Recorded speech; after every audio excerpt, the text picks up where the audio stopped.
Good evening and welcome to the evening program for the 2025 Carpenter High School graduating class. Yep.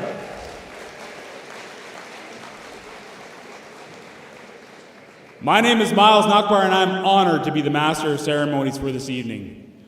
My kids are in grade 9 and I don't know why I'm here, but I am. I believe we're starting the Grand March. I got the thumbs up from over there.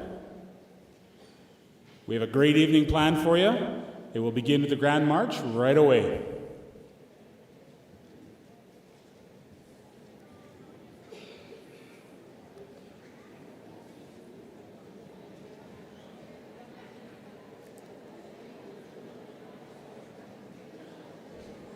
I guess what I can say about the Grand March, I was here yesterday and they were practicing, and I'm sure it's going to go off without a hitch. For sure.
Jimmy Irish.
Drayden Hill Hawkins.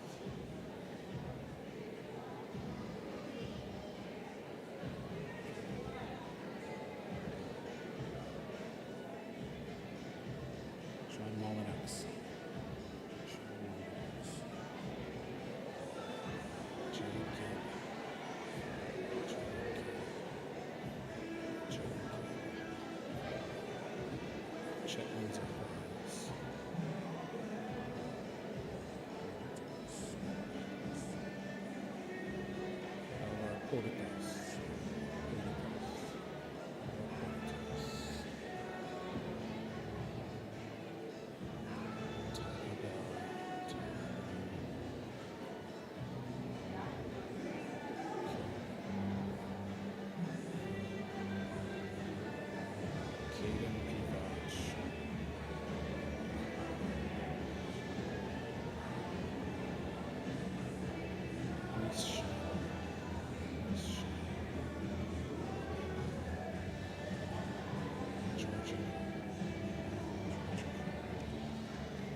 Garrett, who's that?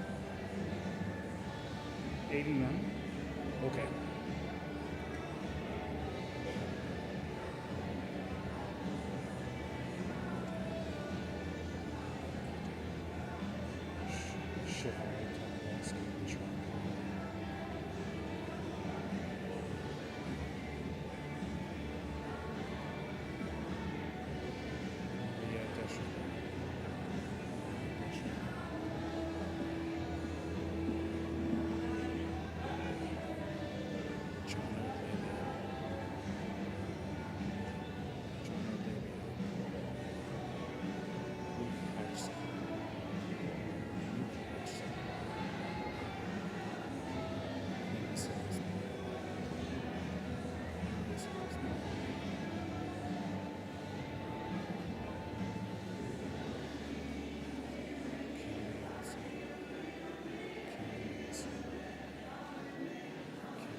Kinsey.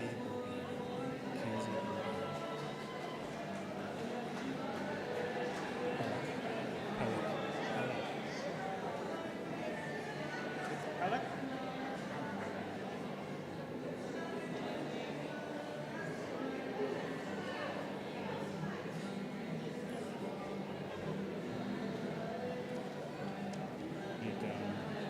Eva, Lauren Rivera.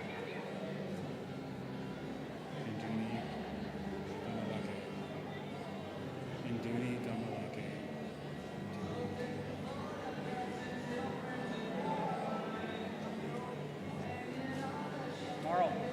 Marl Anthony.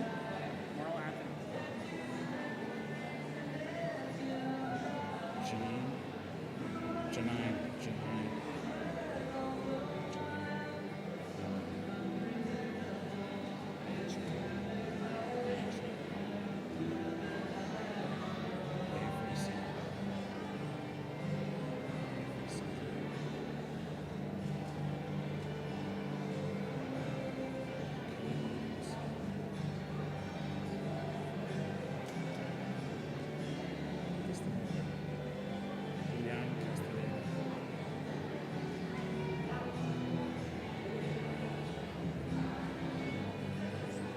Kale Carpenter.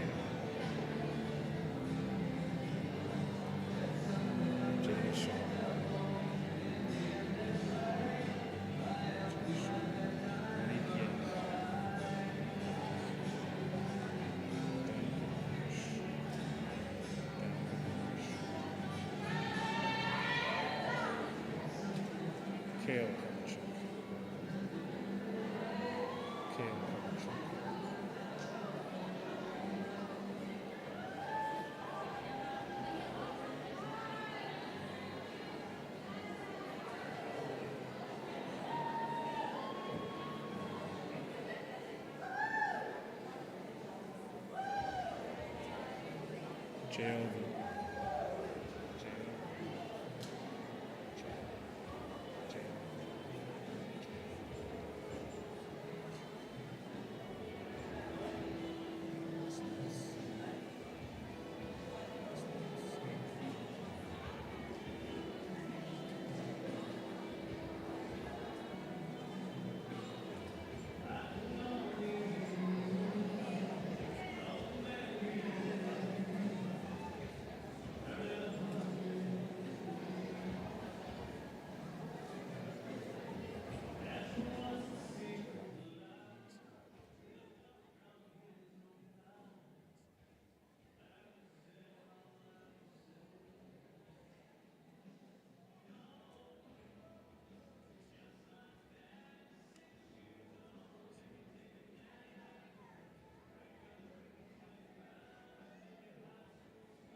Nicholas Snodgrass.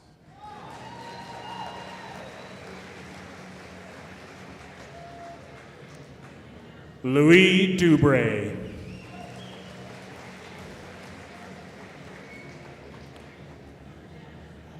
Hunter Gladue.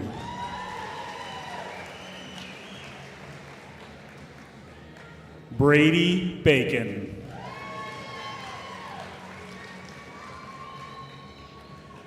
Caleb Pockrant.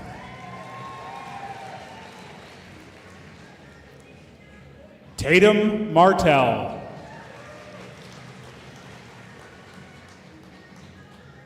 Scott Fillion. Alex Sanger.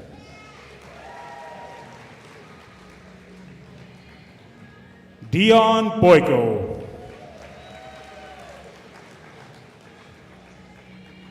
Colby Morin.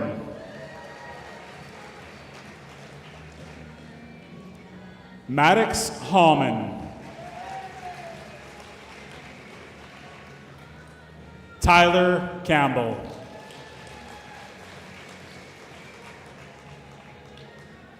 Emery Bear. Shay Opikaku. Toby Delorum.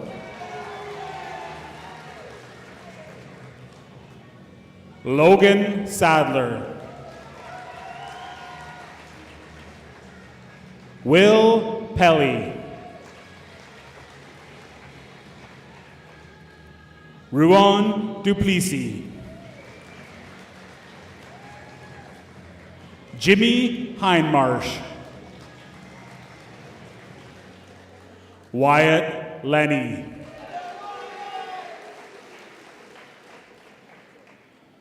Islin Peets.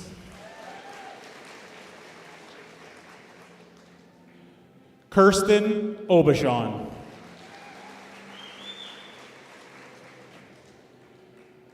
Georgia Hamilton.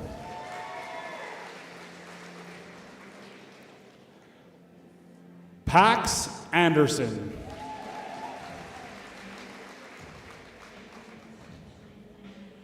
Drayden Hill Harkins. Sean Molinux. Jared Gibb.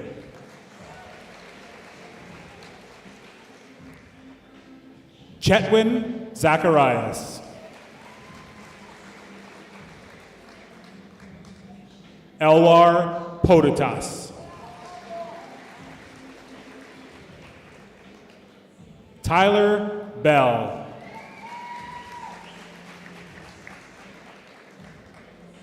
Caden Pivach.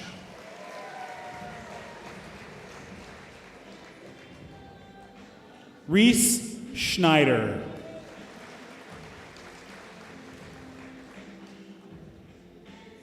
Georgia Cardinal.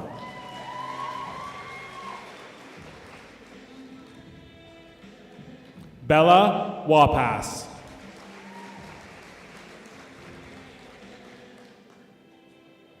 Tanshai Wolverine.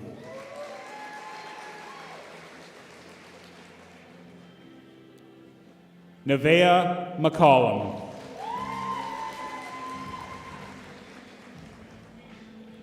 Rory Gardner.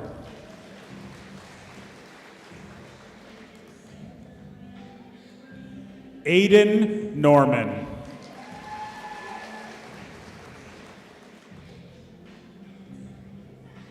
Nevea Dull.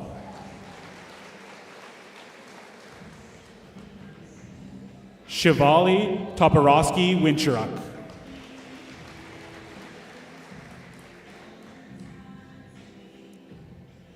Maria Desjardins.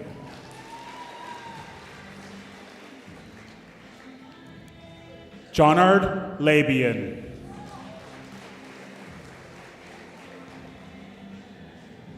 Luke Hodgson.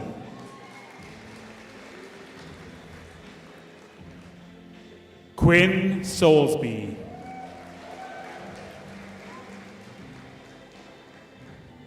Kenley Olson.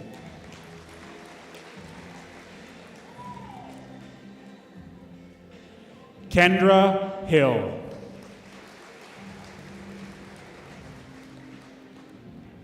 Ayla Much.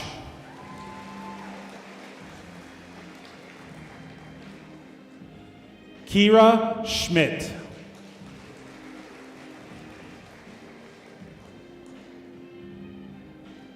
Desmond Kapunapit.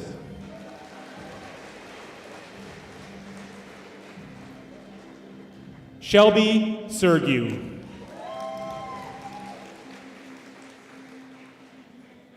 Maya Delorum.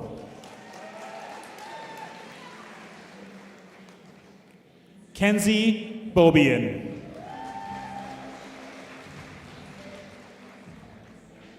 Gracie Pellick.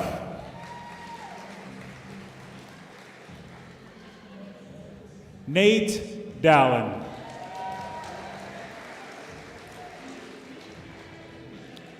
Ava Morin Bouvier.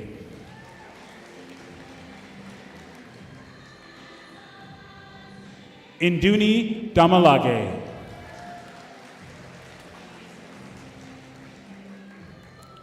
Marl Anthony.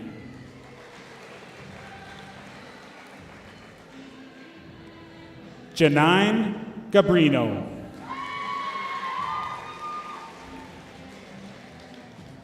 May Chow.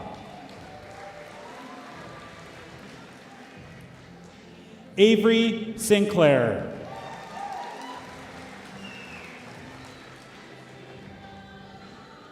Kelly Loggins.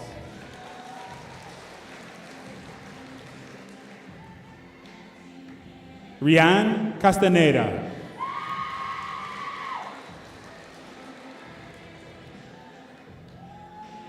Jade Shaw.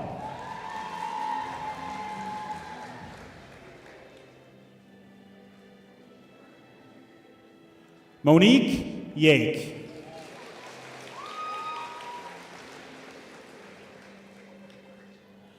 Danica Cornish.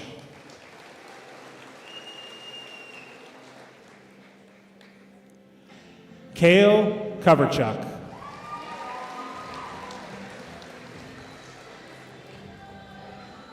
JL Villeneuve.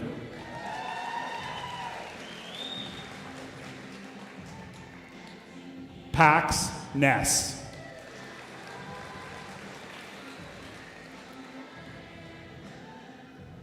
Kennedy Gallagher.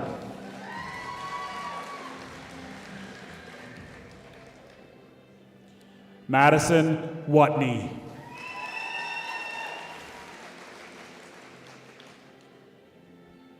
Quinn Nolan.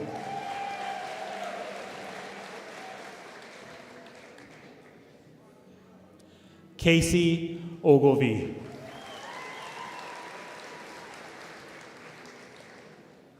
Jinha Hewen.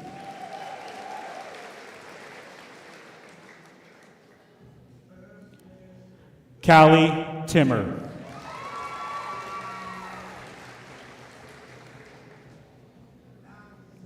Liam Colbeck.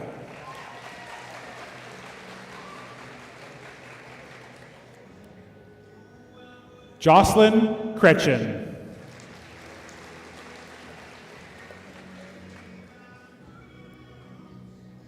Kale Hansen.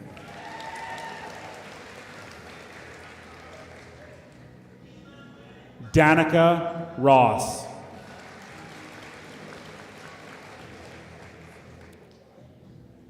Denham Moore.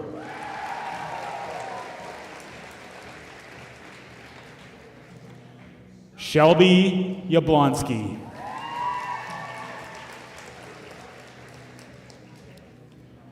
Hunter Schwartz.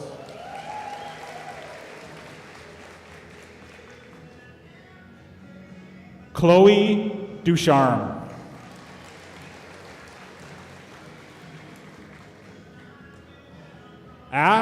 Matchy.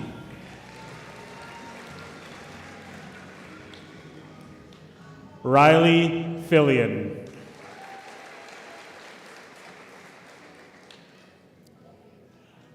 Reed Beck.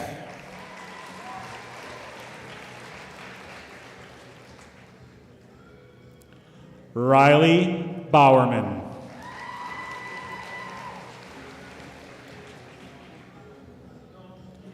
Olivia Bannister.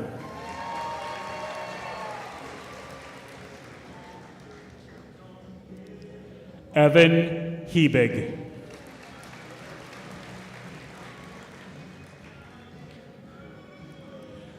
Gabrielle Nippy.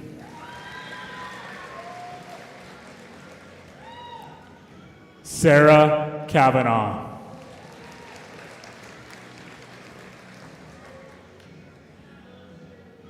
Bryce Karen.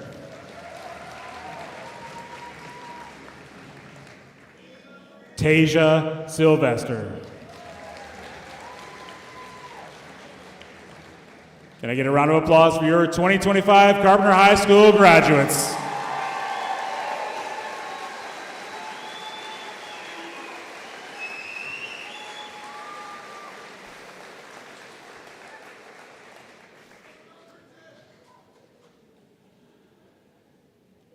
I'd just like to say, just a few safety notes. There are some exits here in case of emergency.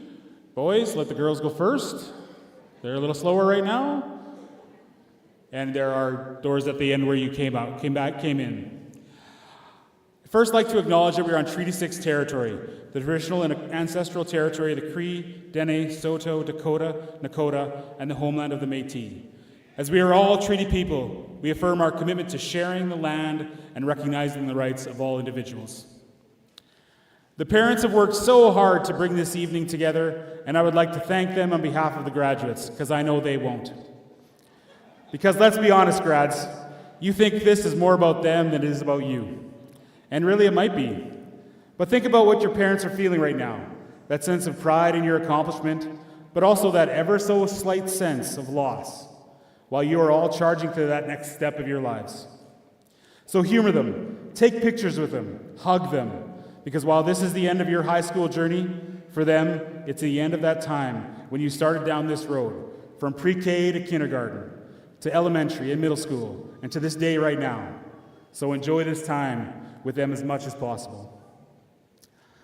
I would now like to invite our Michif Grade 1 class, led by their teacher, Ma Tante Dana, and their language keeper, Ma Tante Jacinta, to lead us in our national anthem.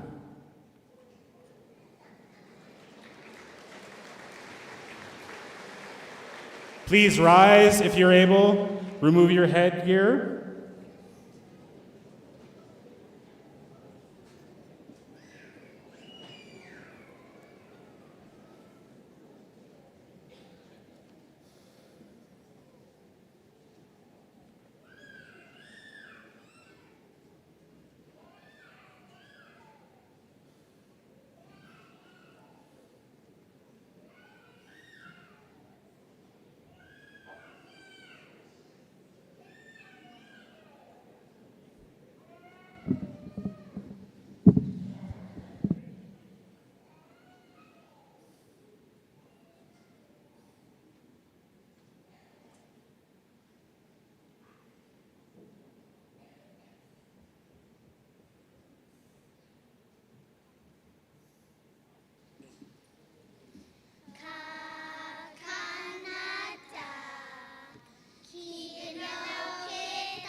Thank you, Matant Dana and Matant Jacinta, and to the grade 1 midship class for a very wonderful version of our national anthem.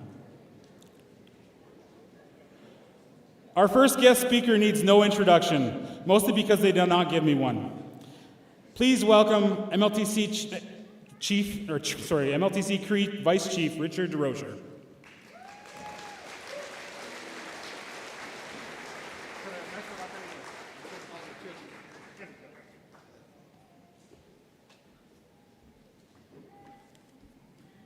Well, I'll start off by saying, yeah, we better lower that.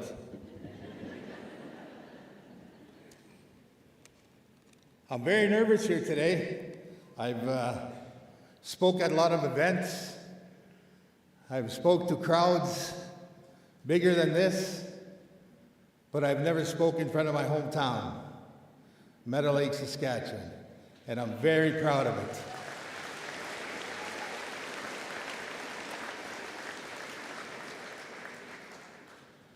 I'd like to thank the Creator for the beautiful day that we have to honor these young people that are moving on in their lives. Some moving on to different towns, different cities, some moving home, staying home. Whatever they choose, just as I recall my grandmother sharing with me, follow your soul, for it knows the way. You know, and I live by that a lot of times. Because when you're honest and you're truthful to what's in your soul, you never go wrong. If you follow what your grandparents, what your parents, what your uncles, your aunts have instilled in you, you'll never go wrong. Because those are the people that truly love you and truly will give you the proper direction in life. I want to talk about the gown that's right before me in the picture off to my left here. Young Addison King, who tragically lost her life just a short few weeks ago. And I want that to be part of my address. That we have to, as human beings, look after each other. In this case, the young lady was at a party somewhere, and she never made it home from that party. There was people there. There was friends all around. And it's sad that nobody looked after that young lady to make sure that she got home safely. I don't want that to ever happen in this community again. I don't want it to be unnoticed, because the stats say that Indigenous women are targets to different kinds of abuses, to murders, to missing. Unfortunately, that's a reality we live in today. I have a granddaughter who's in her 4th year in the University of Saskatchewan. And every time I have supper with her when I go to Saskatoon, I remind her, be careful of your surroundings. Make sure you know your surroundings. She's 21 years old. I don't know when I'll stop saying those words to her. This young lady, Addison, went to school from kindergarten till this spring with these young people. And to her parents, her family that are here today, once again, I spoke at her funeral. I send my sincere condolences, because this is just another step that you have to take in life without Addison. To the students, I know that you feel it. I know in your heart that you wish that she was here with you to celebrate.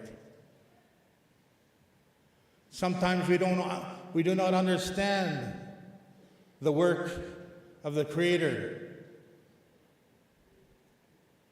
We just have to take it and have faith.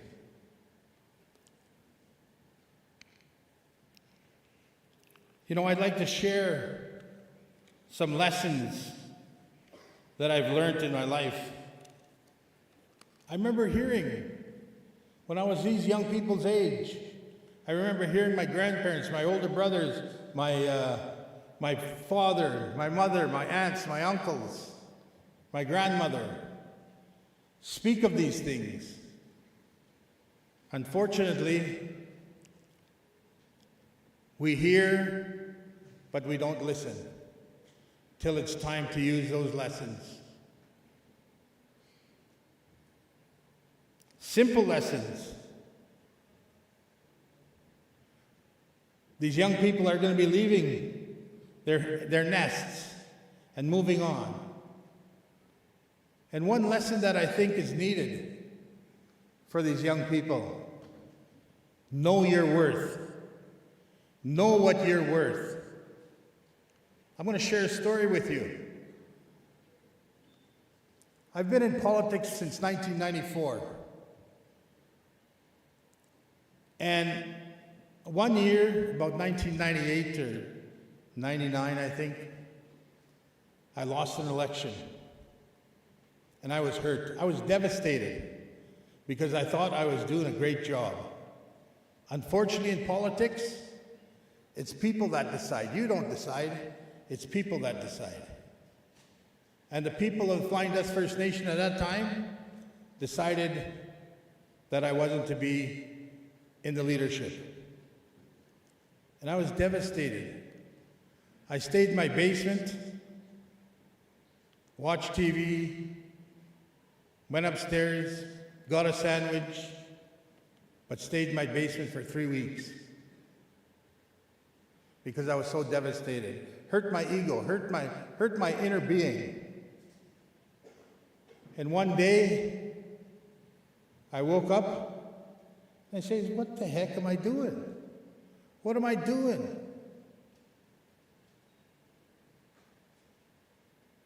I know my worth. I know what I'm worth. And I got dressed, I shaved up, and I got out of my house. And I went visiting around. A week later, I got a call from then the chief of Flying Dutch First Nation, who was Rico Marasti. He says, Chuk, I want you to come be my band manager. What an honor that was, to be the band manager of Flying Dutch First Nation. And for 4 years, I did that job. But see, I gave up of what I knew I was worth. But somebody else knew, the chief of Flying Dust knew my worth and lifted me up and said, come be my band manager. These are the lessons that I share with these young people today, because life is tough, life is hard, and sometimes life knocks you down. But you have to get up, you have to lift up again. Doesn't matter how many times you fall down, get up, move on, be strong. Remember with your grandparents, remember with your parents. Remember that the blessings that they shared with you. That's one lesson that I'd like to share.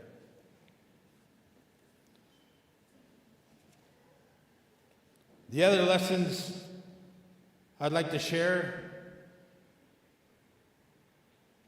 stick around people that inspire you. I love to be inspired. I'm inspired here today by seeing all these lovely young people showing their personalities in their dress, showing their personalities and their smiles, showing their personalities. I'm inspired by that because they're confident right now. They're oozing with confidence. That inspires me. I have a great friend that inspires me and he doesn't even know it. That's Russ Villeneuve. He inspires me every time I see him. He phoned me this morning and he says, Chuk, because I phoned him a couple of days ago, and I said, geez, I'm nervous, chum. He phones me this morning and he says, you're going to do great. You're going to do great, he says. Which inspires me to be as great as he is, to be as confident as he is, to do as much as he's done. The reason he inspires me, when I get a little bit down on myself, I think about Russ and the challenges that he has each and every day. And I'm going to whine? I don't think so. Those are people that inspire me. I had a mentor that taught me for about 20 years, the late Percy DeRocher. He inspired me. He always let me get in trouble first. Before I really got in trouble, he'd say, hey, slow down. Let's talk about this. And his leadership skills inspired me. And my message to the young people today, find people that inspire you and stick close to them. Because if you find the wrong people, if you find 3 people with addiction problems, you hang around with them 3 people, I can tell you the 4th person. If you find 4 people or 3 people that are inspired to be better in their lives through education, through whatever is making them better, and you're hanging with them, I can show you the 4th person. So find people that inspire you and hang with those people.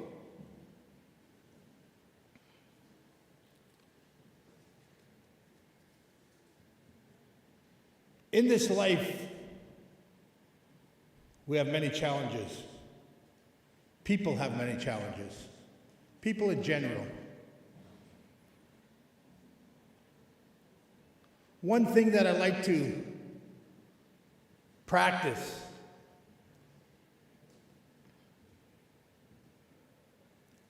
is empathy. Have empathy for fellow human beings.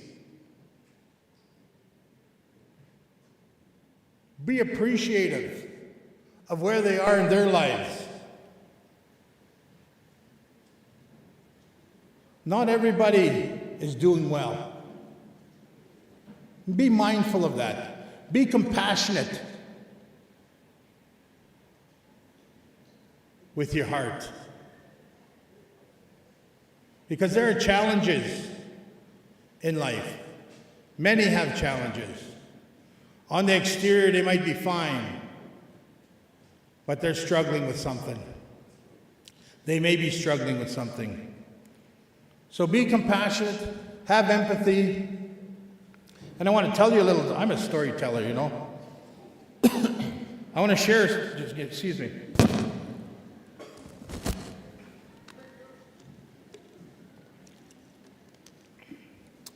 I was 12 years old.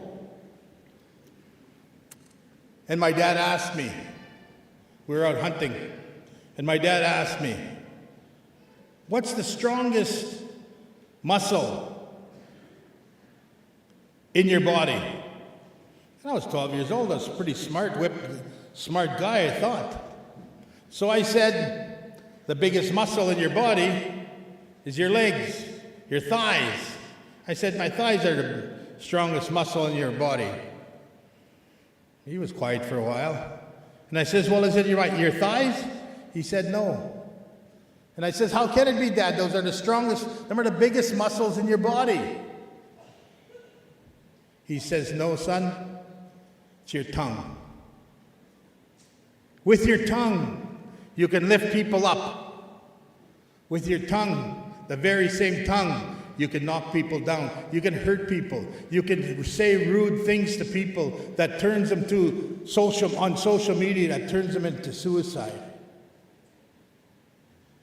That's the strongest muscle in your body. You have the opportunity with that muscle to lift people up. You have the opportunity to make people better, feel better about themselves. And I choose the latter. I choose to lift people up. I choose to inspire people.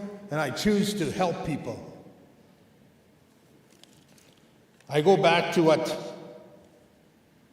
my grandmother told me, and now she bought me a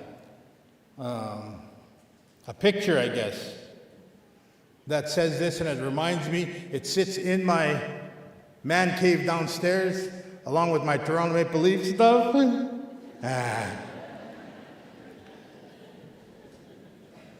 And it says, follow your soul so it knows the way. Follow your soul, it knows the way. Your soul, in the First Nation, in Cree especially, is your spirit. Follow your spirit. It will show you the way. It'll take you the right way. Because we all know, when we know we're doing wrong, it's in our head, we know we're doing wrong, but we overthink that and we go through it anyway. If you followed your spirit, you wouldn't do that. I take this as a huge, huge blessing, a huge honor to speak here this evening. I'm so humbled to be asked to speak. I don't know where it came from. I was just asked to come and speak about 6 months ago, and I forgot about it till about 2 weeks ago. But I humbly and I take with honor to speak to you all today, to the graduating class. The world is big, but so are you.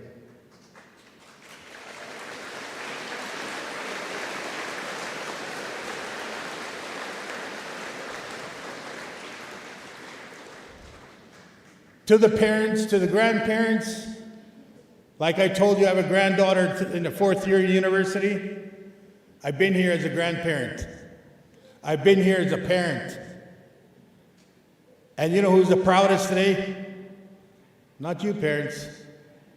Grandparents are the proudest today.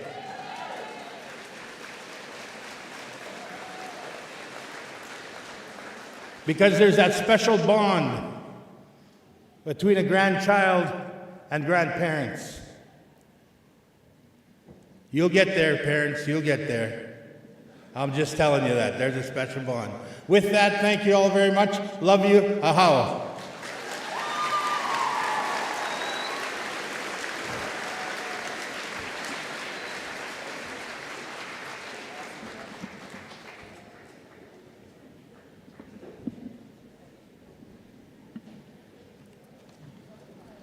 I had to apologize for messing up his introduction, and he said, you know, if you would have just called me Chook, you wouldn't have messed up anything. But thank you very much to our first guest speaker, MLTC Cree Vice Chief Richard Rocher. And for some very inspiring words as well. Definitely empathy, following your soul and surrounding yourself with inspirational people is good advice. Our next guest speaker is not really a guest.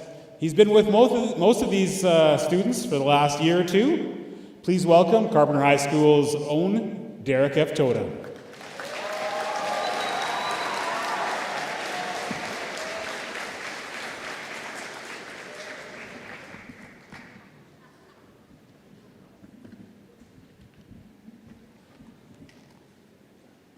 think that's good. Thank you. Thank you. Good evening. My name is Derek, as Miles said. First things first, I want to thank the grads for asking me to come speak tonight. It's an honor. I feel very privileged for that. Thank you very much. And to the parents, what is it called? The Parent Grad Committee. Thank you for putting this together. It's beautiful. The gymnasium looks amazing. The decorations. Thank you very much. Let's give them a round of applause.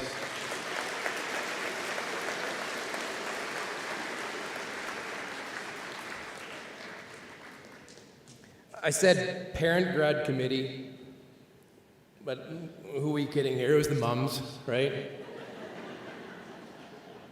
That's all I saw the last couple of weeks was just the mums coming in and out here. Next year, we should try just dads, the Dad Grad Committee. Could you imagine, hey?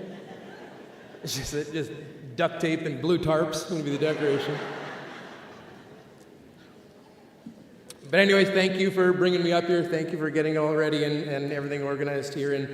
And what I want to share tonight is, I don't know, my perspective, my interactions I've had with this group sitting here, my conversations, my experiences. What it comes down to, it's the stories that get created in this building. There's never a dull moment here. There's never a dull day. I'm never bored at work. It's always so fun being here. Of course, we have the classroom routines and the instruction and the tests and all that, but it's everything else. It's everything outside of that. Everything in the in-between. That's what you remember. That's what stands out. So I want to share some of those incidents with you today. And I don't know. I've been doing this for a long time. This is my 23rd year teaching now. And you have hundreds of experiences throughout the year, thousands throughout your career, and I'd like to write a book one day. So I'm going to approach this as these are my chapter ideas. I'll share a few of them today here on when I do finally put my book together. So it's not complete, it's just a rough draft that I'll explain as I go here. This first chapter. Oh, and by the way, every story involves these people. I'm going to keep it anonymous. I don't want to embarrass anyone or get anyone in trouble. I do name a few people, but for the most part, everyone's anonymous. You got to figure out who it is. They know who I'm talking about. This first chapter, I'll title "The Student Parking Lot." Okay. Now, if you don't know, you heard the reaction here. It's chaos in the student parking lot. There's laws and logic don't apply out there. Just avoid the place. But it's fascinating. There's so many incidents there. And this one in particular, this was at a lunchtime. Not that long ago, maybe about a month ago. I went to the co-op to grab my lunch, and I grabbed some chicken, and I came back to the staff parking lot, which is right out this side. The student parking lot is here. I pull up in the staff parking lot, and I face the trailer park. I have my window unrolled. I've got the CBC playing. I'm listening, and I'm eating. And all of a sudden I hear from my left, coming from the student parking lot, I hear a car alarm. You know, that deet, deet, deet, just, no. In a normal situation, that's just ignored. But it's the student parking lot here. As I'm sitting there, I'm hearing the horn going, and all of a sudden I pick up a second horn. It's not a second alarm, it's someone else is beeping the horn at the same time as the first. And I'm eating there, and then all of a sudden you hear a third. And a fourth car, all beeping the horn at the same time, and I realize that something special is going on here. I glance over, I look at the student parking lot, and I see students all running back to their vehicles to join in. It was beautiful. Next thing you know, there's about 10 or 12 vehicles all honking at the same time, and they're going on, and it was beautiful. It was moving, it was harmonizing, it was like church bells. And eventually it dies out, and that's lunchtime at period 4. Immediately after lunch, I go to my classroom, and as the students are coming in, I asked them, I said, who was doing that? Who was beeping the horn out in the parking lot? And a few of them put up their hands and said, oh, that was me. I said, that was wonderful. I said, that just made me laugh. That was so great. And then the day goes on, but it's then that evening, I get a text message from one of their mums, and it said, hey, my kid told me to send you this. And it was a video link, all right? So I clicked on the video, and it's one of the kids here. He's hooked up a train horn to his truck, like a locomotive horn, and he's laying on this thing on the video saying he's getting ready for the next time a car alarm goes off in the parking lot here. So That's one here. Here, I'll try this one here. I don't know about this. This chapter, this story might be a little bit fresh still. There might be some hard feelings. I don't know. I heard it was intense. This one I'm calling the Lions Park parking lot incident. You know what I'm talking about. This was big news in Meadow Lake. The following week, this incident made the newspaper in 2 separate articles. The mayor wrote one article. He was defending the actions. I'll get in a second here. Now, some context to the story. These students, a lot of them, if they've got vehicles or access to a vehicle, at lunchtime they go get their lunch, and rather than coming back to the school, they go sit in the Lions Park parking lot. That's just across 9th Avenue here, and that's where they eat their lunch. They socialize, and that's all good. That's wonderful. However, unfortunately, sometimes there's a bit of garbage left there. A lot of garbage is left there. So in response, the city asked the community safety officer, the town constable, I don't know what the kids call him RoboCop, that guy. I'm not calling him RoboCop to make fun of the guy. I think RoboCop's a pretty cool nickname. RoboCop is pretty cool. When I was a kid, I wouldn't mind being called that. It's good. So anyways, RoboCop goes and he parks his truck, positions it so that they can't get out of the parking lot without going past him.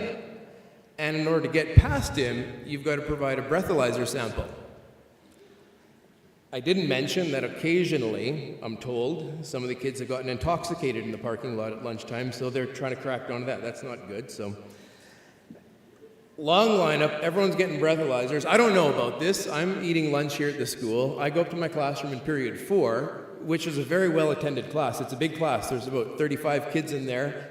Almost everyone's there all the time, and on time. I'm usually the last one to arrive. And I walk in, and half the class is gone. And I look around, so what's going on? The kids say, well, everyone's in line up to get a breathalyzer in the park right now. I look out my window, and sure enough, there's the lineup of cars. Everyone's getting the breathalyzer, and this was big news. Everyone was talking about it. It was big news here at the high school. It was quite the buzz. Now, day goes on. After school, I've got to go pick up my own kids. My daughter, Eve, she goes to Lakeview. I've got to go pick her up and then take her to the pool to drop her off for Manta Ray Club for swim practice. I walk into Lakeview, and first person I see, where is she, is Amanda Pockrent. There she is. Amanda Pockrent is the principal of Lakeview. Amanda Pockrent is the mother of Caleb Pockrent. Caleb is in my period 4 class. Caleb was also in the breathalyzer lineup at the park. Now, every time I see Amanda, she always gives me a very nice greeting, and oftentimes she'll ask how Caleb's doing, and this time she says, hey, Derek, is my son passing your class? I said, well, I'm not sure about that, but I know he passed his breathalyzer at lunchtime.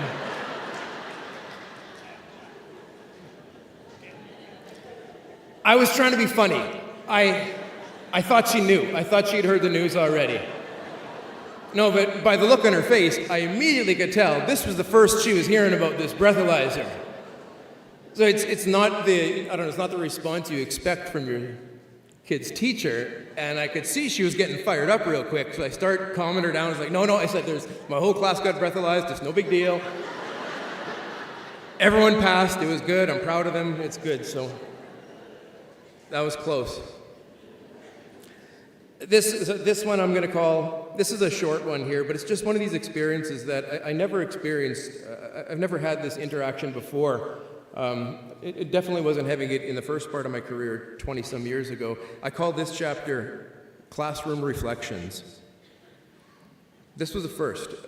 Now, my classroom is upstairs, and I don't have a desk, but I have my laptop situated at the counter.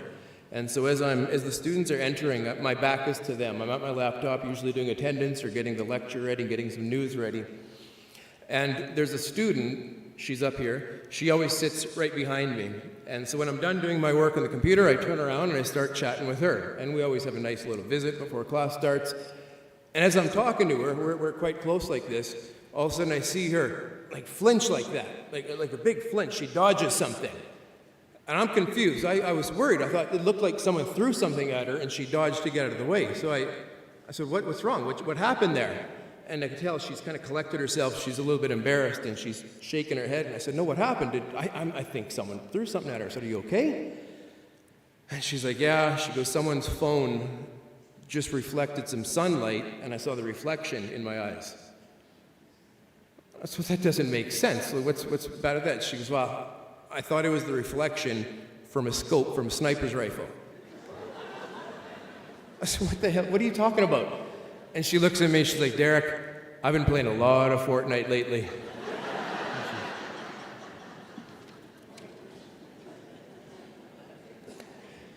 This chapter, this is so random. You only get this at a high school. I call this one Muskrat 2025. I have to say 2025 because in my time at Carpenter, there's been several muskrat incidents over the years. It's true. This one is in period 2, so this is 10 o'clock to 11 o'clock. I'm lecturing and I'm facing my class, and I've got a beautiful window in my classroom, and from that window I can see 9th Avenue, I see the Alliance Park track, I can see the Alliance Church parking lot, and as I'm talking I get distracted because I see this little speck running back and forth on the road. It's a muskrat. It's probably looking for a new pond.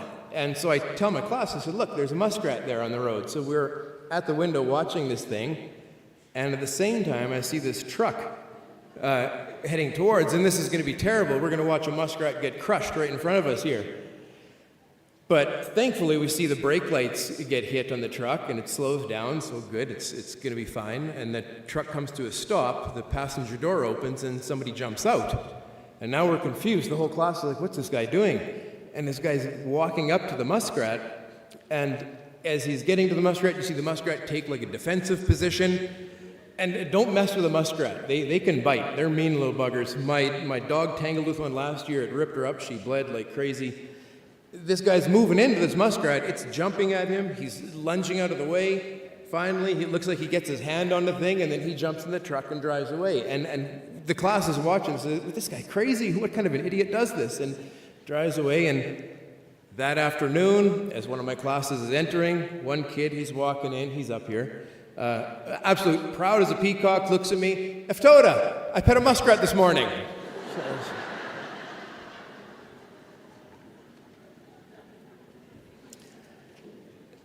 This is, I'll give you one more here. This is the last one. This one I call Craft Night Role Models. So, background to this one, I've got 2 kids. I've got an 11-year-old boy named Eli, a 9-year-old girl named Eve. And on this particular weekend, my wife, Celeste, she was away for the weekend, so I was solely in charge of the kids, and it was Saturday. And so I told the kids, I said, one of you gets to pick our activity for the afternoon, one of you will pick the activity for the evening, and we'll do what you want to do. Eve, my 9-year-old girl, chose the evening activity, and she wanted to do a spa night. So we have to go get supplies for spa night. We've got to go to the No Frills to get the cucumber for the eyes. We've got to go to the Dollarama, brand new Dollarama, it's exciting. We got to get the mask that you put on your face for the moisturizer, and I guess there's some gloves that you need. They're moisturizing. I didn't know these existed, but we got to get those. So I'm walking with Eve, I'm holding her hand, and we're walking up and down the aisles looking for all the supplies, and we come around a corner, and I run into 2 of my students there. And we were happy to see each other, they were happy to see me, I was happy to see them, so we started a little conversation. And as we're talking, and I look down at what their intended purchases are, and I see they've got some paintbrushes, some paint, some glitter, it looks like there's some glue. And in my mind, I'm thinking like, wow, how wholesome is this? These are 2 high school girls on a Saturday night. They're gonna do some crafting tonight. Like what a pure, wholesome night they're about to have here. And I've got Eve with me, and in my mind, I'm thinking, wow, what a great opportunity for my young girl to see this wholesome crafting night of these 2 high school girls. So I decided to draw attention to their purchases, and I motioned down and I said, oh, looks like you girls have some crafting on the go for tonight. And just without missing a beat, they both look at me and they say, yeah, we're painting a beer pong table.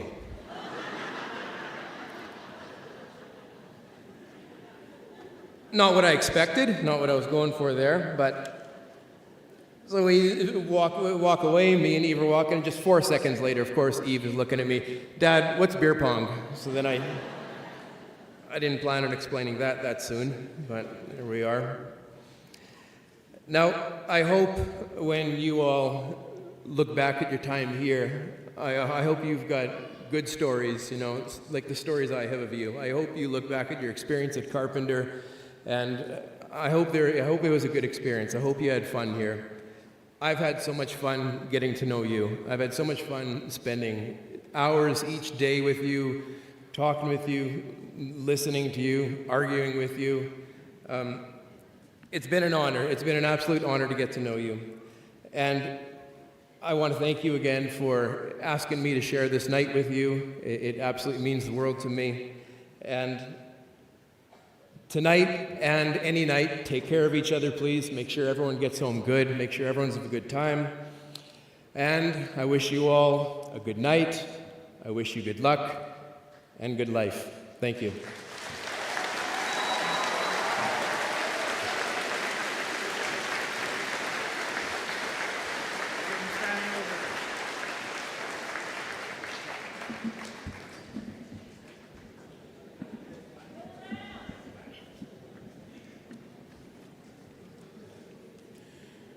Thank you, Derek, for those humorous remarks. I know you've made a great impact on most, if not all, of these students in your time with them here. Well, in our program now, we've got a little bit of student entertainment. We will now be hearing from the Liam Colbeck Band.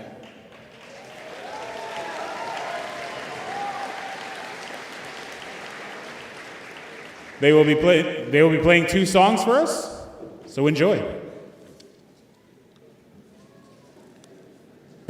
Test.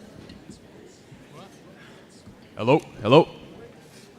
I think a better name for this band would be Anya Colbeck Band, because she is like 4 out of 7 of our instruments. But all right, she's gonna talk a little bit while I tune my guitar. Okay, so I'd like to just introduce the band real quick. Our name is actually Midnight Bacon. Liam made it up. He loves to eat bacon and protein in the middle of the night. So we have Liam Colbeck on guitar and singing. Yeah. We got Logan Sadler on the drums.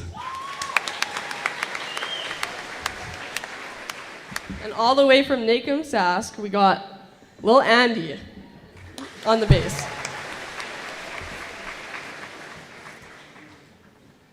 Our first song is a song I would never thought Liam would have picked. Liam always is like, oh, your music's so trash. Like, stop playing this stuff. But he's like, Anya, let's do the song that you love so much. So, I don't know, that's kind of nice. Are you ready? Here's Scott Pilgrim versus My GPA by Mom Jeans. Go on.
feeling well alone now.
Say something.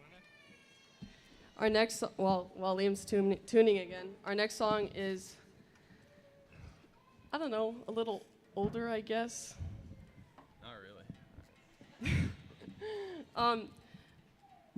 Liam is he loves weird music and loves interesting, like, I don't know. Me and Andy call him D. Dorian because he's just always like trying to bring jazz into everything. This is not a jazz song. Here's High and Dry by Radiohead.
My guitar!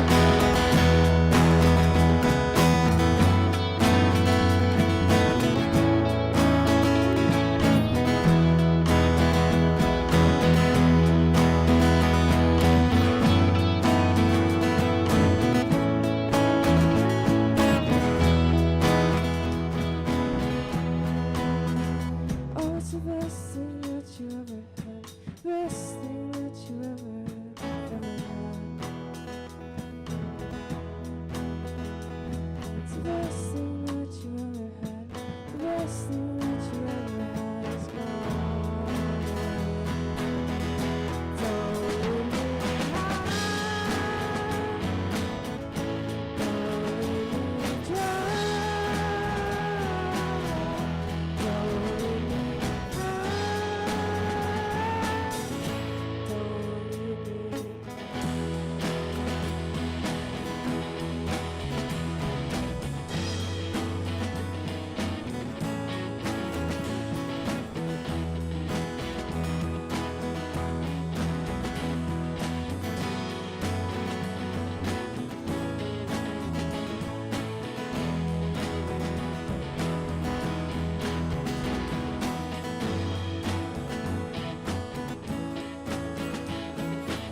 Let me just get a big round of applause for the sound guys.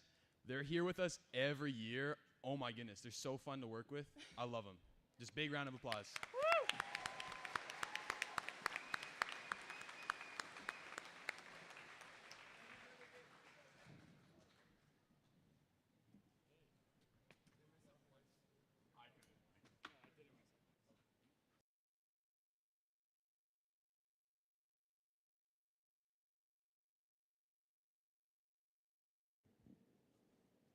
You got me? Oh, there we go.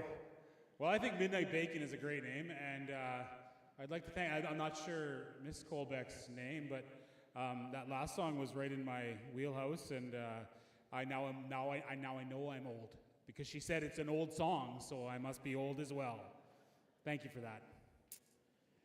Great talent there, Liam Colbeck and the rest of the band. Thank you for playing some music for us.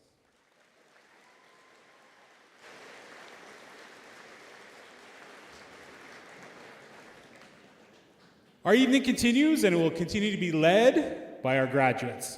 I would like to invite Georgia Cardinal and Island Peets to give our salute to the staff.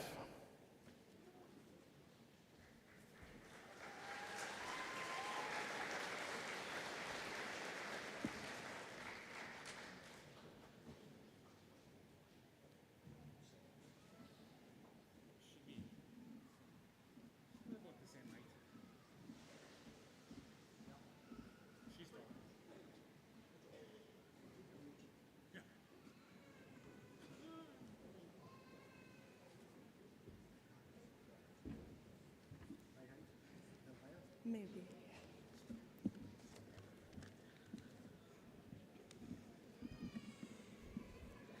Okay, I think it's good. Oops. Hello and good evening. Thank you everyone for coming and celebrating a huge accomplishment for so many of us sitting here today. Grad is such a rewarding time, and I wanted to take some of that time to acknowledge and express my gratitude to the teachers that have been with us since the start. Thank you to our elementary school teachers for teaching us fundamental skills in life, for allowing us to express ourselves, and for listening to our stories that most of the time didn't make much sense. Your patience is endless and your kindness is priceless. Thank you. Thank you to our middle school teachers for creating a supportive environment, for teaching us valuable lessons that last beyond the classroom, and for embracing all our quirks as we tried to navigate growing up. Your support has allowed us to become the people we are today. Thank you.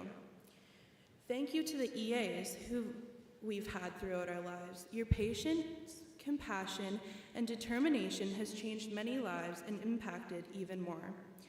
Thank you to the people behind the scenes, our secretaries, counselors, and support staff, for keeping our schools on track and being a supportive and welcoming hand whenever we need it. Thank you to the janitors, whose hard work doesn't go unnoticed. You help create a healthy environment for us all. And finally, thank you to our high school teachers.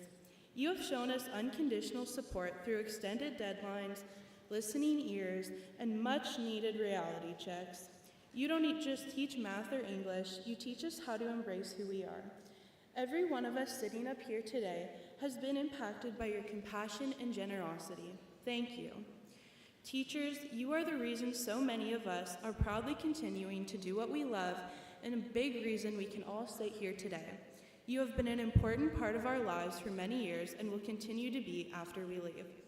Thank you from us all. Your influence is everlasting.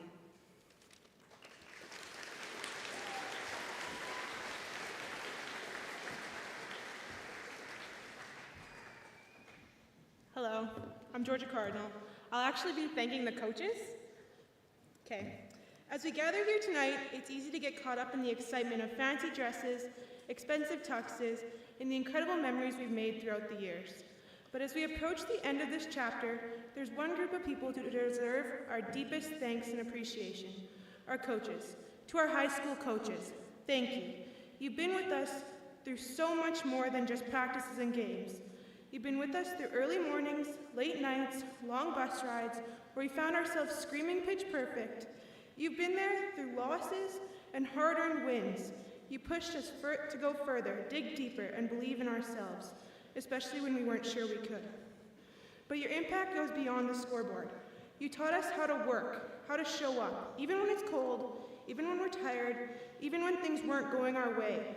You taught us what it means to commit to something bigger than ourselves, to be part of a team, to lead and to follow, to lose with grace and win with humility. You held us accountable. You didn't let us take the easy way out. You expected more because you knew we were capable of more. And in the process, you taught us discipline, grit, and responsibility. Lessons will carry with us far beyond high school. There were many moments when it was hard, when our legs were sore, when our confidence was low, when we were frustrated or burnt out, and still, you showed up. You kept coaching us, encouraging us, believing in us. You didn't just coach us, the athlete. We always felt like you were coaching the person. You noticed when something was off. You celebrated our little victories. You taught us how to bounce back after setbacks, how to keep going when we didn't think we could, and how to stand tall when it mattered the most. You created a space where we felt like we belonged. For many of us, practice was a second home. Our team felt like a family, and you were a huge part of that. Looking back now, we realize you weren't just preparing us for a season, you're preparing us for life. And while we might be moving on to college, to careers, to new chapters, we'll take your lessons with us. We'll show up with integrity, we'll work with purpose, we'll treat people with respect, and we'll remember that success isn't just about talent, it's about heart, attitude, and effort. So from all of us who ran those drills, wore those uniforms, and grew under your guidance, thank you. Thank you for seeing our potential, for investing in us, for showing us what it means to lead, to care, and give everything you've got, not for recognition, but because it matters. Thank you, coaches, for all the love, support, patience, and care, for believing in us, not just as players, but as people. We will forever be grateful for the time we shared and the relationships we built. We will carry you with us always. Thank you.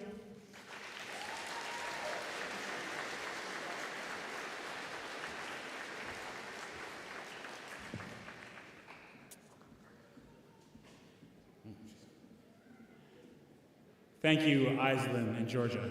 I happen to be talking to one of the coaches that you're speaking so passionately about before this, and I can see that all of those lessons that they've taught have surely paid off for you guys. So thank you all for all your support of our graduates this year. Next, we would like to invite up, and they didn't give me all the names, I have to read it off the program here, Jinha Hyun, Casey Ogilvie, Kenley Olson, and Hunter Schwartz to do an entertaining and hopefully PG Last Will and Testament. Oh no, sorry, my fault. First, a thank you to the parents by Callie Timmer. Oh, I gotta read better, eh? Callie, just about left you out.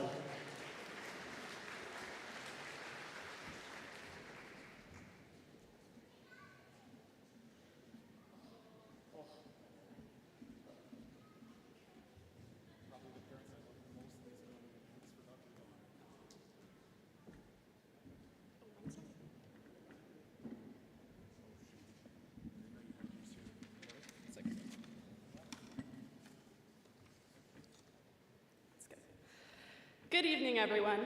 As we finish this incredible milestone in our lives, I would like to take a moment to appreciate and recognize a very special group of people who have been the silent heroes behind our journey. Tonight, I speak on behalf of the 2025 graduating class when I say, thank you, parents. When I first sat down to write this speech, I had no idea where to begin, because how could I put into words and properly thank someone for everything? How do you say thank you to the people that have literally shaped your life day by day, moment by moment, and sacrifice after sacrifice? So to our moms, dads, grandparents, guardians, and all the loving adults in our lives that have raised us, you are the reason we made it here tonight. You were the first ones to believe in us before our teachers, before our coaches, and before we even believed in ourselves. You have reminded us of who we are and how much we are capable of, even in our lowest moments. And you loved us, not only on the days we made good choices, got good grades, or made you proud, but on days we failed, days we made mistakes, or the days we felt totally lost. Your love has always been unconditional and constant. I think as we look back on our high school experience, it has It has had its highs and lows, like late night studying, the stress of exams, and the joys of friendships, and the awkwardness of growing up. Through it all, our parents have stood by us, not always in the spotlight, but always there, helping us grow into the young adults we are becoming. I don't think we fully realize until moments like this in our lives just how much you have given, not just the obvious things like rides to school or making us supper after a long day, but the strong, constant present you have been in our lives. There have been countless times we have pushed you guys away thinking we knew better, but even then, you never stopped showing up.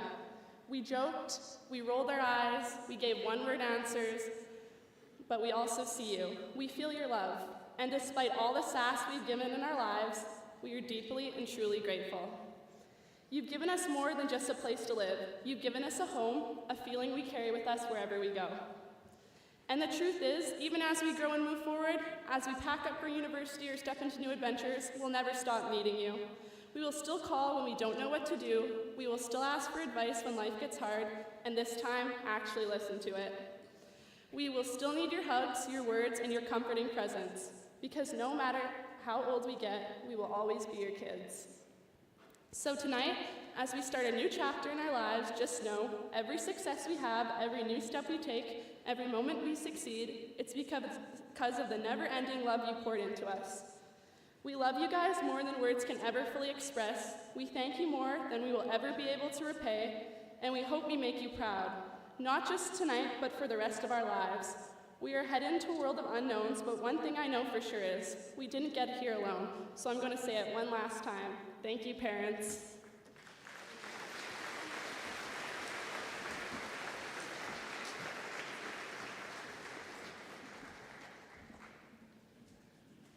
Very well said, Callie. I had the pleasure of going to high school with her parents and even graduated with her dad, and I said, of course, I would forget their child on the program, so. I guess I don't have to introduce you guys anymore. Why don't you just get up here? Jinha, Casey, Kenley, and Hunter giving the last will and testament.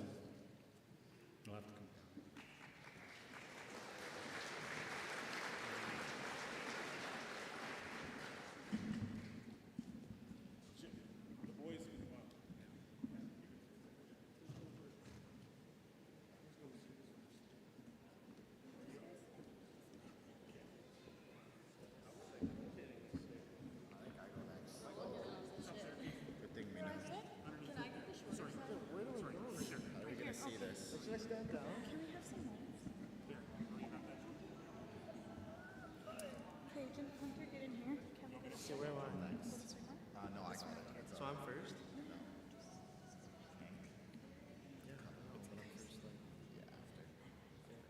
Good evening, everyone. My name is Casey Ogilvie, and up here with me today is Jinha Hayan, Kenley Olson, and Hunter Schwartz.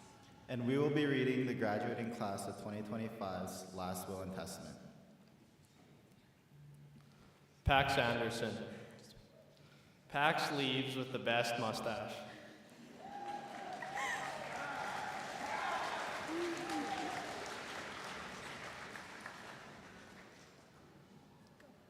Kirsten Obashan. Kirsten leaves saying goodbye.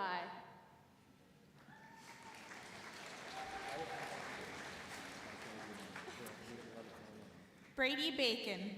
Brady leaves to Saskatoon to pursue an engineering degree.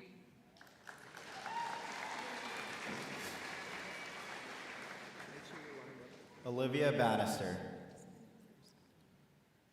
Olivia leaves still not knowing how to tell her lefts from her rights.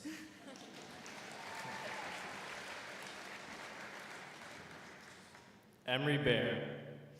Emery leaves glad he's done with school.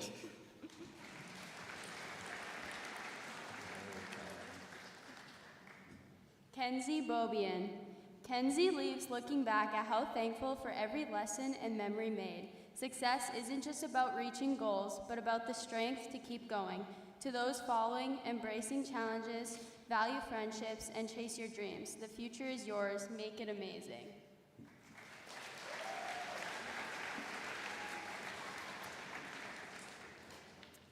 Reed Beck. Reed leaves English class to get food with denim.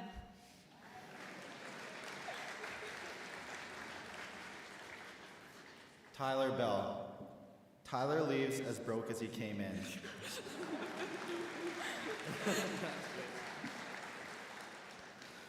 Riley Bowerman. Riley leaves to go sober drive our grad class.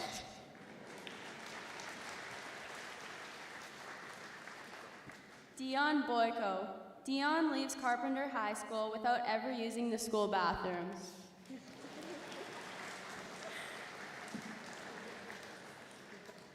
Tyler Campbell. Tyler leaves to the courthouse to pay more tickets.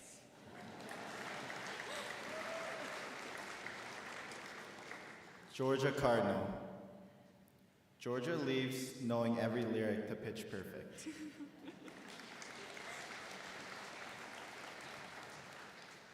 Bryce Karen. Bryce leaves as short as he came in.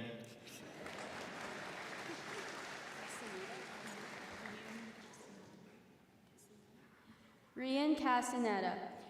Rian leaves valuing diversity and treating others with respect.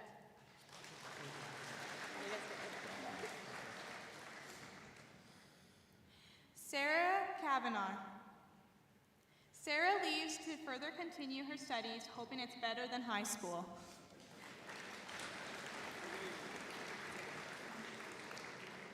May Chow. May leaves Carpenter knowing she barely came to school for her last year.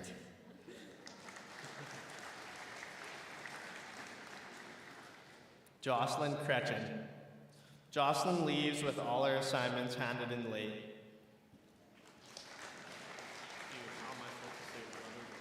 Danica Cornish. Danny leaves with less friends than they came with.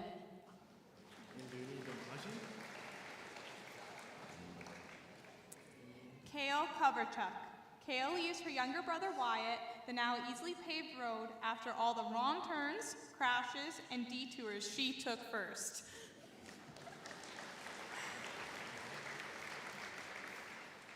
Nate Dallin. Nate leaves to fix his rust bucket.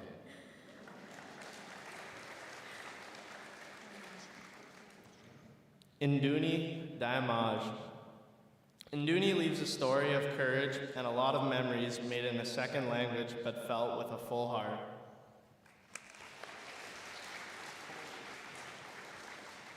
Mia Delorme. Mia leaves Meadow Lake to start a new chapter with her Stanley in her hand. Toby Delorme. Toby leaves, and if you see him on the side of the road, mind your business. It has happened before.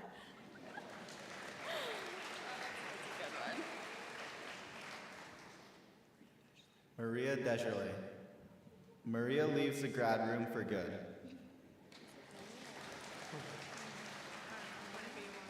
Ruan Duplessis.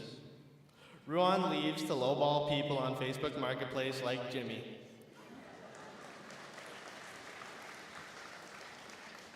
Louis DeBay Renier. Louis leaves his ankles on the Jubilee sidewalk.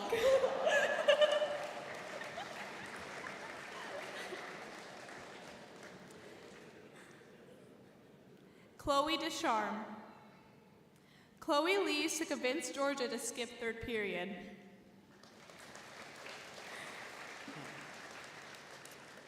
Nevaeh Dahl. Nevaeh leaves waiting for her boyfriend to finish his 2 years left of school.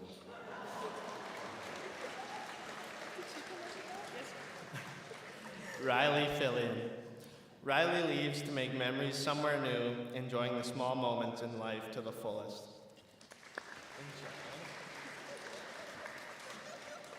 Scott Fillion. Scott leaves to lowball people on Marketplace.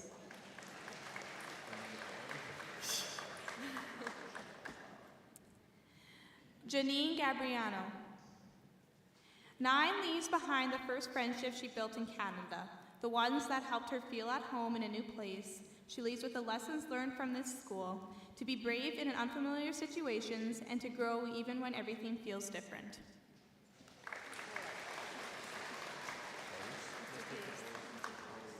Kennedy Gallagher. Kennedy leaves behind Mr. Tays and Miss Gagnon, the 2 teachers who helped her get through high school and who were there every step of the way, cheering her on. She wants to thank her parents for being her biggest supporters and that she wouldn't have been where she is today without you.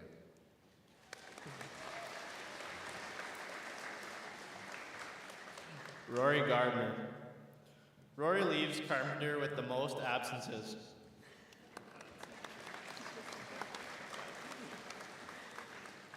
Jared Gibb. Jared leaves to go climb power poles.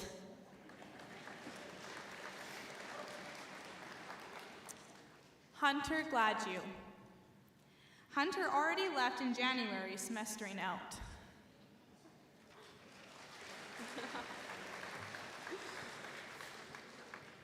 Georgia Hamilton. Georgia leaves third period to go with her friends for lunch.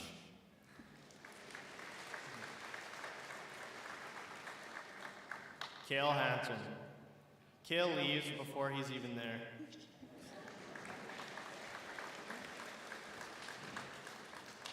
Maddox Hallman. Maddox leaves to go fishing.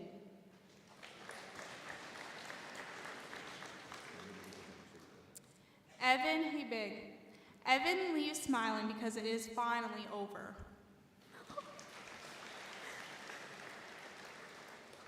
Kendra Hill. Kendra leaves a little too late.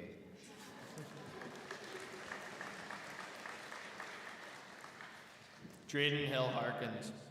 Drayden leaves skipping in the library behind.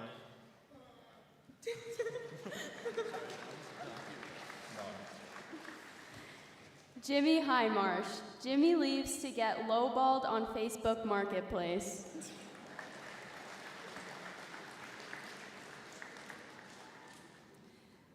Luke Hodgson.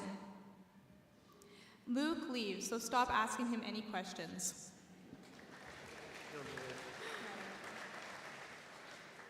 Jinha Hayan.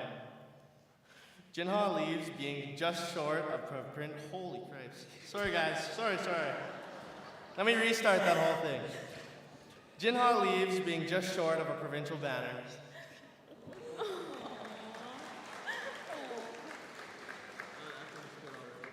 Desmond Kapunipit. Desmond leaves with a smile that will hopefully be remembered for people who have seen him at his best and at his worst.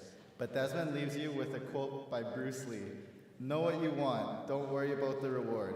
Just set in the motion to achieve it.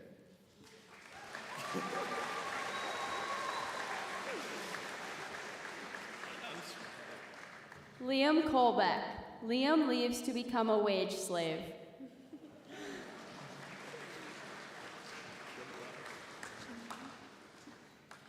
Jannar Libyan. Jannar leaves all the fun times and people he cares about. Basketball was the best experience he has ever had. And it wasn't just about basketball, it was also about the people he had been through it with.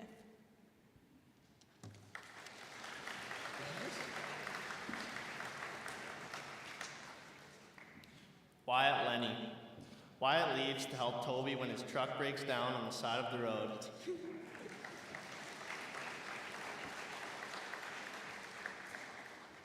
Kelly Loggins. Kelly leaves with her bracelets.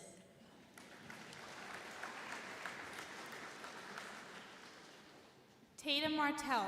Tatum also leaves skipping in the library behind. Ash Matchy. Ash leaves to attend the U of R. Nevaeh McCollum. Nevaeh leaves barely passing her sciences.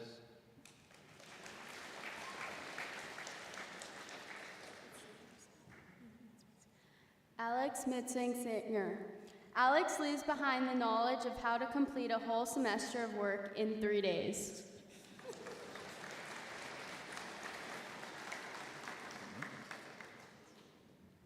Sean Molyneux.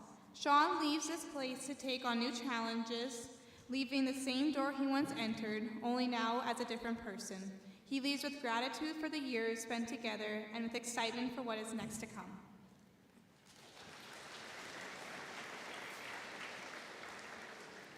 Denham Moore. Denham leaves English class early to get food with Reed. Colby Moran. Kobe leaves with winning 2 provincial banners in volleyball.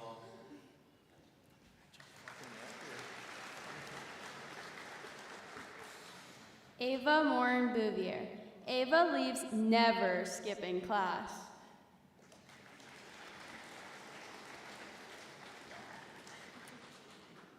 Ayla Much. Ayla leaves never having been a sober driver.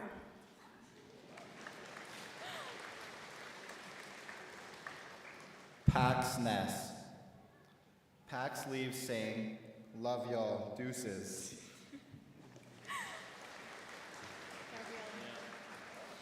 Gabrielle Nippy. Gabby leaves excited to be free from school.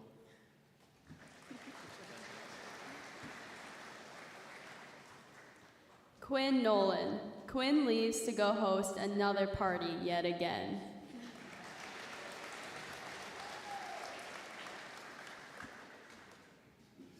Aiden Norman. Aiden leaves behind a trail of dust on his way out the door.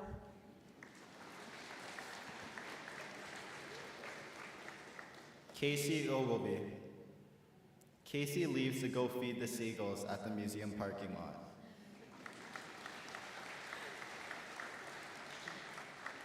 Kenley Olson. Kenley leaves even though she just got here this year.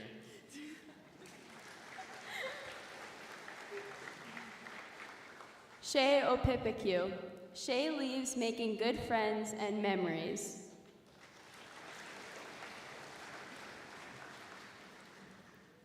Gracie Pellich.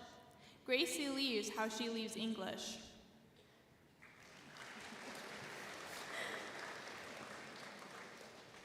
William Pelly. Will leaves just to come back on Monday. Aislinn Peets. Aislinn leaves with Kelly.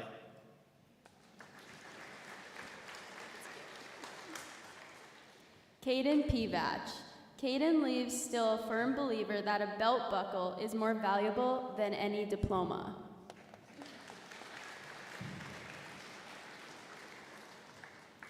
Caleb Pockran. Caleb leaves never actually attending Carpenter High.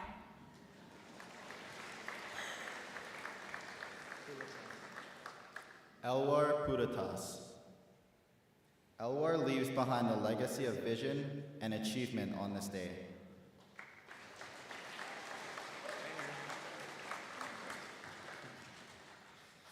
Danica Ross. Danica leaves defending her hair color against every "do you have a soul" joke.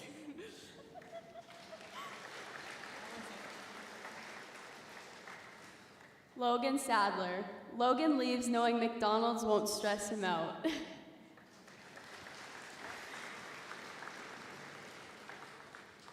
Kira Schmidt.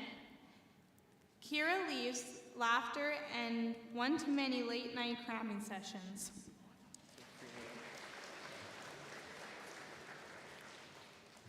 Reese Schneider. Reese leaves her academic abilities to no one because she heads them next year.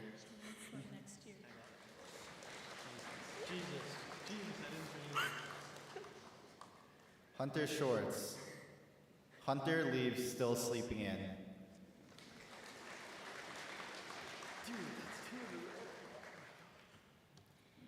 Shelby Sherju. Shelby leaves behind her ability to function on minimal sleep. May someone else inherit the dark circles under her eyes.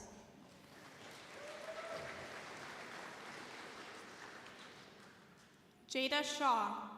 Jada leaves behind her pink outfits and the power they hold to make any room brighter.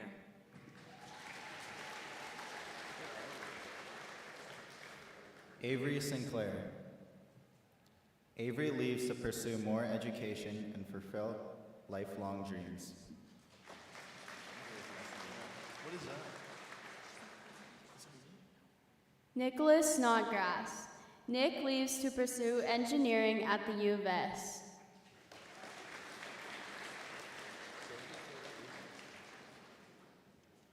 Quinn Soulsby. Quinn leaves wishing everyone a safe and wonderful night and hopes that he has touched everyone's hearts with his cheerful attitude.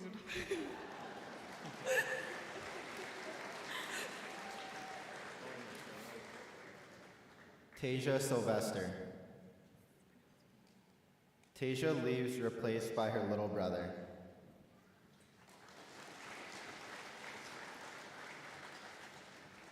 Marl Anthony Tabar. Marl leaves to be a journeyman.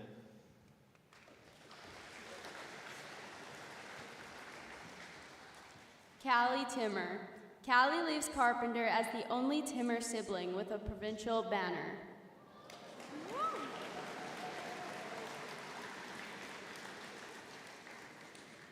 Shivali Taparowski Winteruk. Shivali leaves with a smile on her face.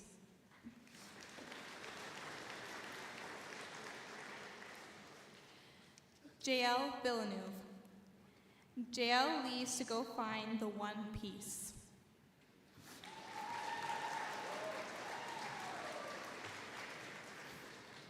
Isabella Wabass. Bella leaves barely passing any math.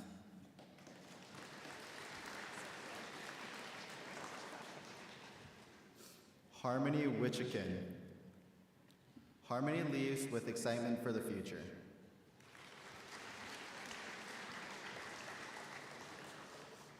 Tanshai Wolverine. Tanshai leaves making memories.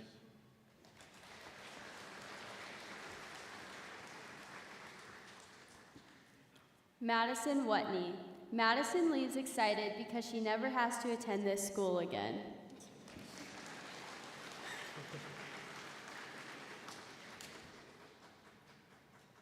Shelby Yablonsky. Shelby leaves in her mom's truck.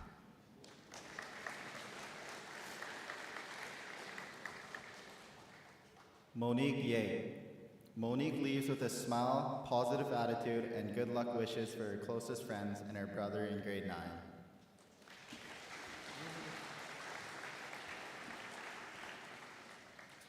And last but not least, Chetwin Zacharias. Chetwin leaves wearing his welding clothes.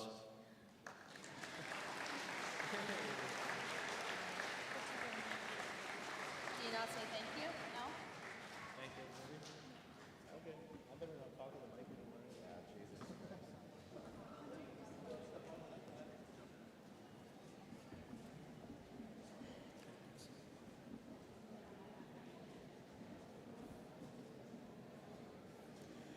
Thank you, Jinha, Casey, Kenley, and Hunter.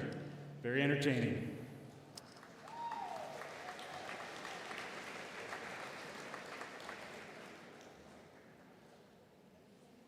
I believe this is the part of the night where we're going to have the dance. And we're going to actually ask everyone if they could just take their chairs and stack them up against this wall so we can clear some space for... Oh, yeah, sorry, never mind. The grads have to walk out first. Then we'll do that.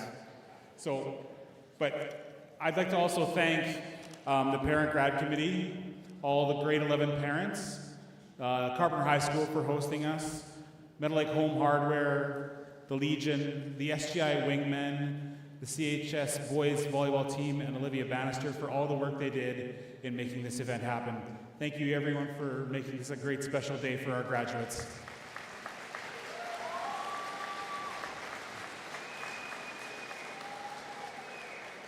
So yes, now is the time for the recession, I guess.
Your grade 12 2025 Carpenter High School graduates.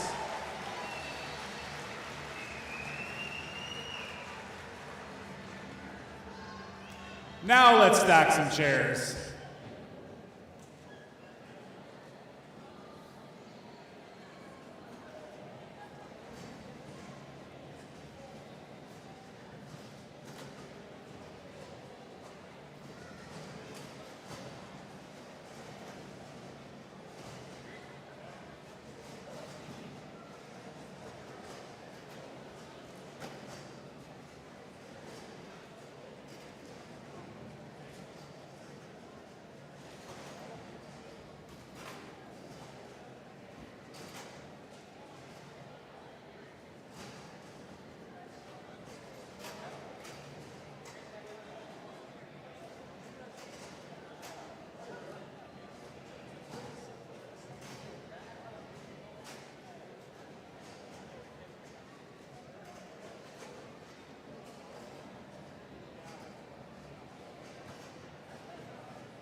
Well, I'll have to when they come back here.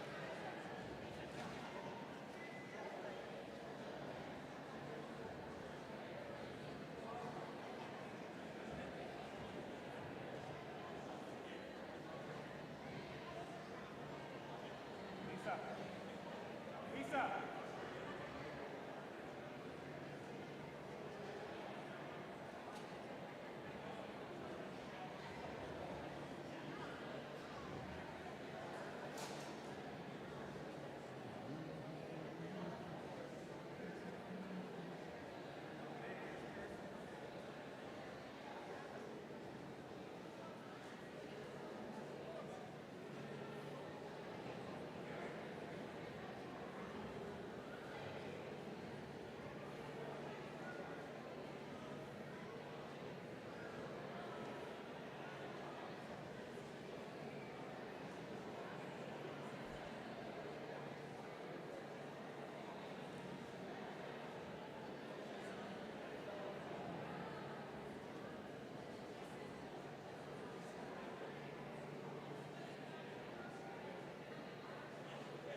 Christy.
Hello. Oh, there we go.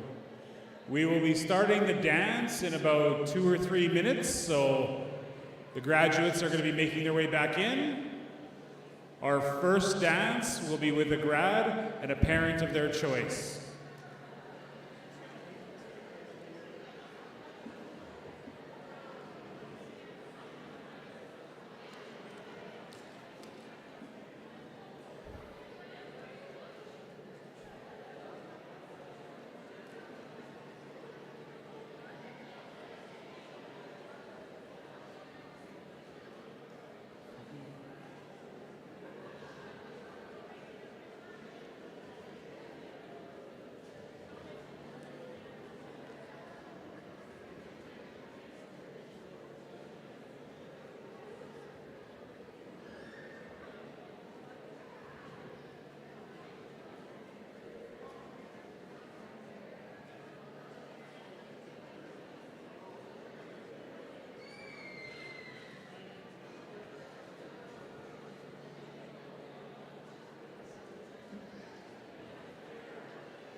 Thanks.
Can I get the graduates to find their parents that they're going to be dancing with for the first dance, please?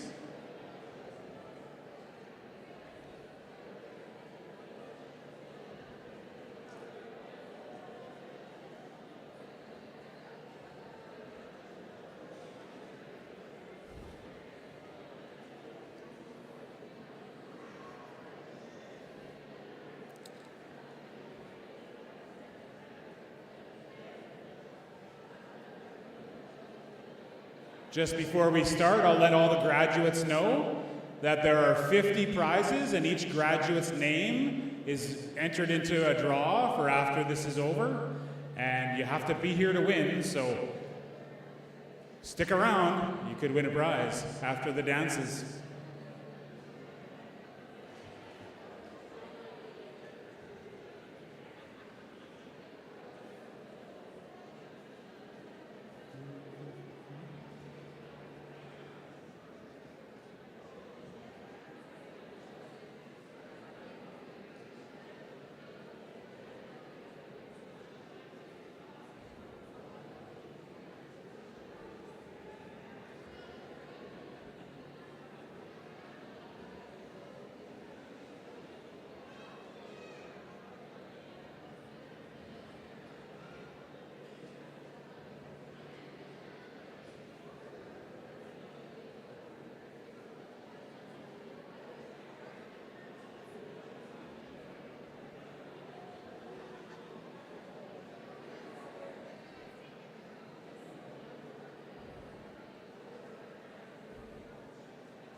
All right, grads, we're going to start right now.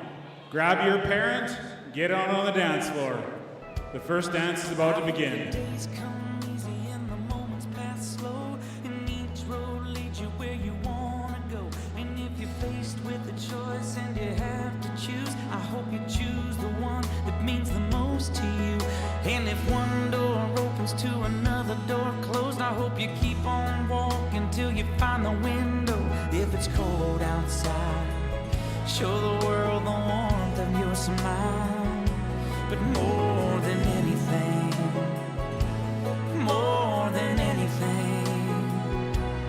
my wish for you is that this life becomes all that you want it to. Your dreams stay big, your worries stay small. You never need to carry more than you can hold. And while you're out there getting where you're getting to, I hope you know somebody loves you and wants the same things too. Yeah, this is my wish. I hope you never look back, but you never forget all the ones who love you in the place you left. I hope you always forgive and you never regret, and you help somebody every chance you get. Oh, you find God's grace in every mistake and always give more than you take.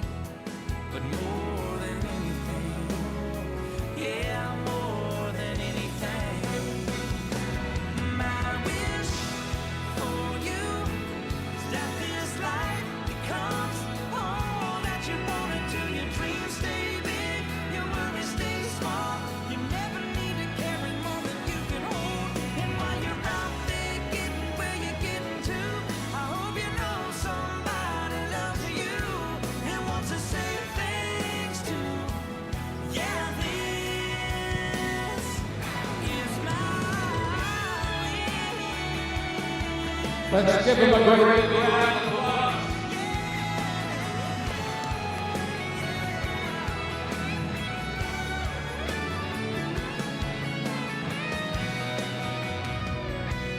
My wish for you is that this life becomes all that you want it to. Your dreams stay big, your worries stay small. You never need to carry more than you can hold. And while you're out there getting where you're getting to,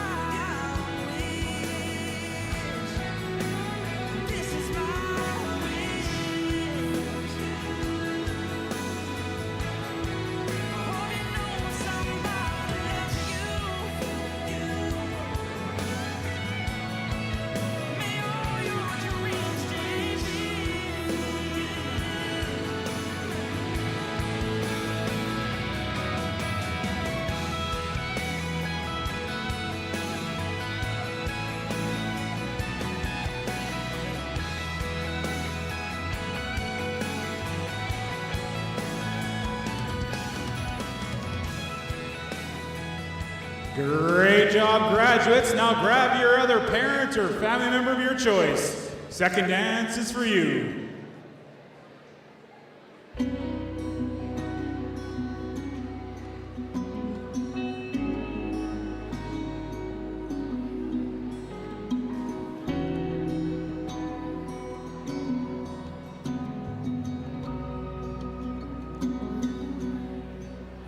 There's a light that glows by the front door.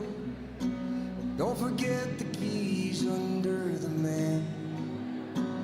When childhood stars shine, always stay humble and kind.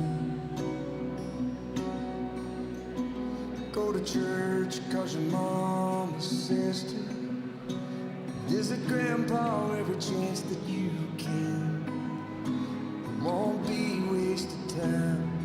Always stay humble and kind. Oh, the door said please, said thank you. Don't steal, don't cheat, don't lie. I know you got mountains to climb, but always stay humble and kind. When the dreams you're dreaming come to you, when the work you put in is realized, let yourself feel the pride, but always stay humble and kind. Don't expect a free ride from no one. Don't hold a grudge or a chip, and here's why. Bitterness keeps you from flying. Always stay humble and kind. Know the difference between sleeping with someone and sleeping with someone you love. I love you ain't no pickup line, so always stay humble and kind. Oh, the door said please, said thank you. Don't steal, don't cheat, and don't lie. I know you got mountains to climb, but always stay humble and kind.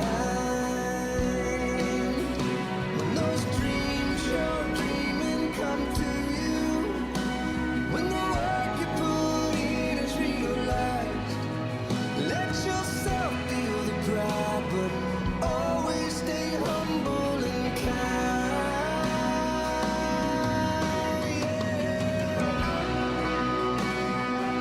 Put your hands together, give me a nice big round of applause.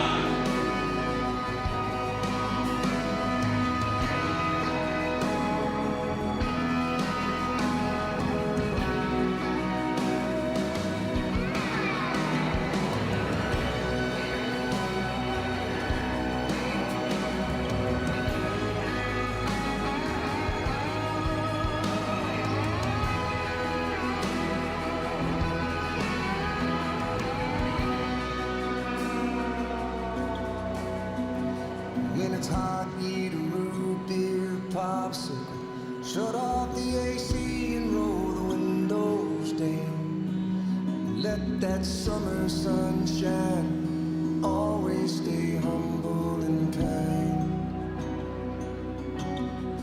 Don't take for granted the love this life gives you. When you get where you're going, don't forget, turn back around. Help the next one in line. Always stay humble and kind.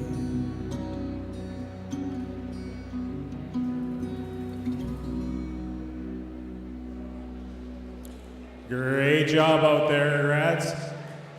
Grab your escort. This next song is for you.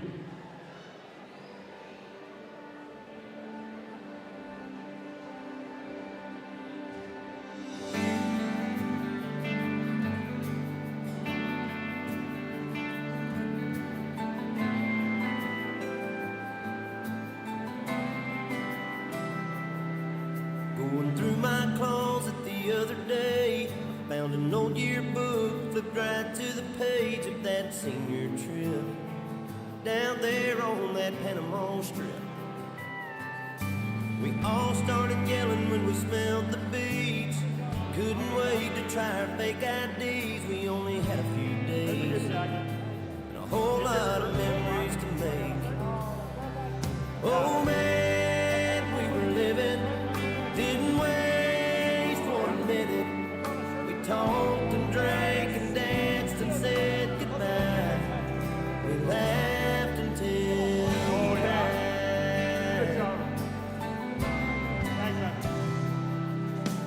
This past year, my family was sitting cross-legged round the Christmas tree, listening to Granddad.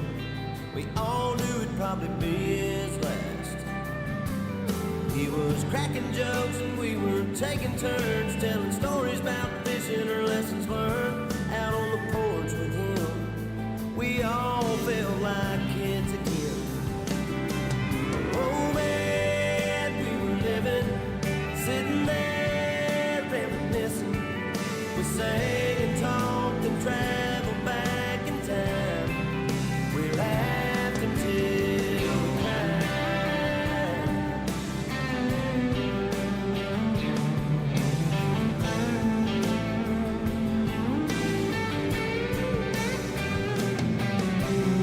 It's like the best days under the sun. Every emotion rolled into one. A little of this, a little of that. Kinda happy, kinda sad. Just the other night, the baby was crying, so I got out of bed and rocked her a while, and I held her tight, and I told her it would be alright. And my mind went back to a few years ago. We tried so long, we almost gave up hope, and I remember you coming in and telling me the news. Oh man, we were living, going crazy in the kitchen. We danced and screamed and held each other tight. We laughed until we cried.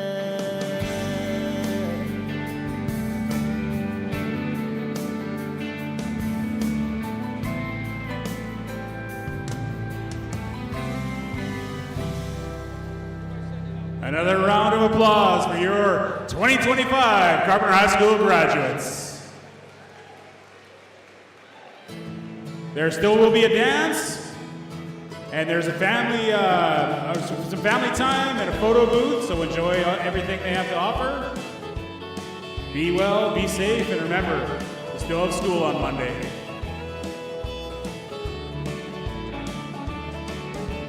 Heading down south to the land of the pines. I'm thumbing my way into North Carolina, staring up the road. And All right. I see headlights.